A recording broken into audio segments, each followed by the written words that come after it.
గంటకు ఒక హెలికాప్టర్, గంటకు ఒక ట్రాక్టర్ లో తిరుగుతూ ఉన్నారు వీళ్ళందరూ కూడా. సరే, మహేష్ రెస్పాండ్ అవ్వండి.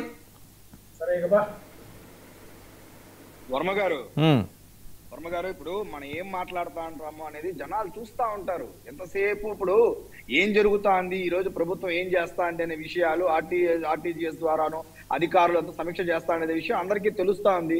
ఇప్పుడు టెక్నాలజీని ఇంతకుముందు తుర్కా శ్రీరామ్ గారు చెప్పినట్టు టెక్నాలజీని 100% అద్భుతంగా వాడుకోవడం బట్టి ఈ రోజు మనం ముందుగానే కొన్ని ప్రికాషన్ మెజర్స్ తీసుకోవడం వల్ల ఈ రోజు మనం ప్రాణ నష్టాన్ని మనం తీసుకున్నాం. But come to the point, ఇప్పుడు ఖచ్చితంగా ఇప్పుడు మనం చేయాల్సిన పని ఏంట్రా అంటే 2-3 రోజుల తర్వాత వర్షాలు తగ్గిన తర్వాత ఖచ్చితంగా రాష్ట్ర ప్రభుత్వం కేంద్ర ప్రభుత్వం అందరూ కలిసి ఎంత నష్టం అయితే జరిగిందో దాని అంచనా వేయడం, ఆ తర్వాత అంచనా తగ్గట్టు డెఫినెట్ గా ఈ యొక్క కూటమి ప్రభుత్వం ఎంతైతే అంచనా వేస్తారో అంత కూడా రైతుకు మంచి జరిగే విధంగా ఆ డబ్బుల నుంచి మన కేంద్ర ప్రభుత్వం తెప్పించుకొని తిరిగి ఆ రైతులు ఎవరైతే ఉన్నారో వాళ్ళందరూ కూడా ఆదుకోవడమే నెక్స్ట్ మా దగ్గర ఉన్నటువంటి తక్షణ కర్తవ్యం. ఇప్పుడు ఏంట్రా అంటే మనం ఎంతవరకు కంట్రోల్ చేయాలో అంత చేసాం.